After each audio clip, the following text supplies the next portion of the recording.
Hey, what's up out there, everybody? Thank you guys as always for stopping by the channel. I hope you're all fantastic out there today.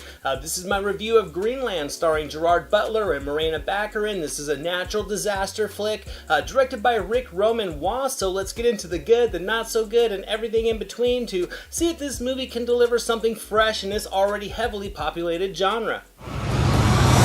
Seek shelter immediately. Seek shelter immediately. This is your typical end-of-the-world plotline. It follows a recently broken family led by Gerard Butler and Morena Baccarin, who will spend basically 2 hours fighting for survival in all sorts of suspenseful scenarios as a massive comet and smaller meteorites head directly towards Earth. Now, I'll be honest, I was pretty excited to see this movie, but much more so as a simple guilty pleasure. I love Gerard Butler and his movies, Gods of Egypt aside, of course. I think regardless of critical quality, they provide me with tons of entertainment. I think it's just fun to see Butler in action, taking down bad guys or trying to save the world, and he delivered that here once again with this film. But outside of his performance, it was actually layered with some quality elements that in a way made it both fresh and still formulaic for the genre. So let's jump right into the positives. I think the plot progression was very engaging. It was loaded with tension as the characters are just thrown into one strenuous situation after another. I mean, there are moments where it just feels all like his hope is lost for these characters,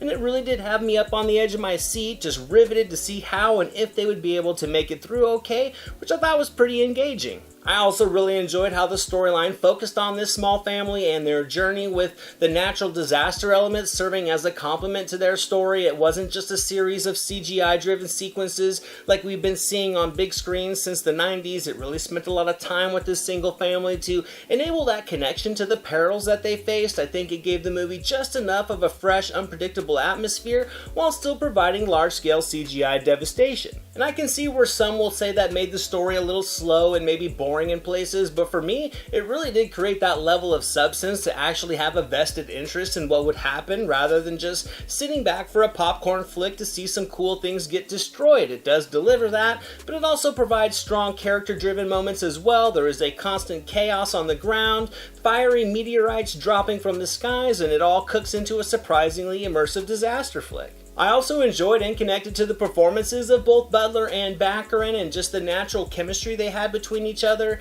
Butler was his usual self. He delivers that frantic confidence that he does so well in these leading roles. He really fit the embodiment of this character perfectly, and he captured that screen presence of a normal guy like he usually does. I also really enjoyed the performance of Roger Dale Floyd as the son. There were so many chances for him to overact as a child actor, but he consistently delivers the vibe of just a normal freaked out kid during these situations. And Morena Baccarin was fantastic as well. I think she acted her ass off in this movie. There were intense moments of emotional distress put on this character that has to not only really survive on her own, but she has to protect her son. And I thought Baccarin hit all the emotional beats with a natural intensity that truly does just capture a mother's fight to survive, and she really had me lured in and rooting for her character. As for the drawbacks, admittedly, I will say there was an overall convenience level to some certain plot beats that will be a hindrance to some viewers. The story does take some contrived turns and places to get to that needed endpoint, which will require a high suspension of disbelief. It also pours on the melodrama a little thick in places. I didn't mind it so much. However, some may view it as just blatantly playing to the heart of the viewer, and it may pull them out a little bit, where other viewers may find it actually luring them in.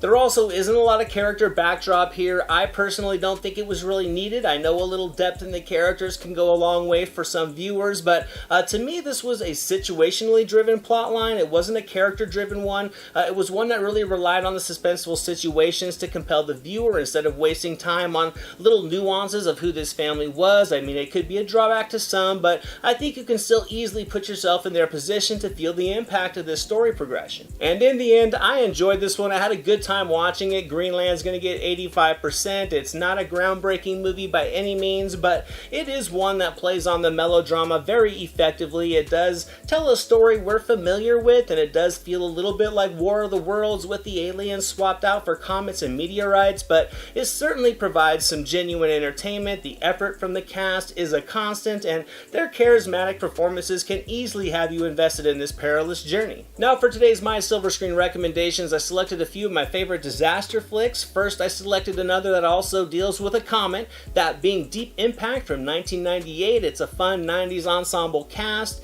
Next, I picked another 90s classic, that being Twister, starring Helen Hunt and the great Bill Paxton. It's a wild ride for sure. And finally, I picked Volcano, simply because it's always a good time to see Tommy Lee Jones swinging over lava in downtown LA.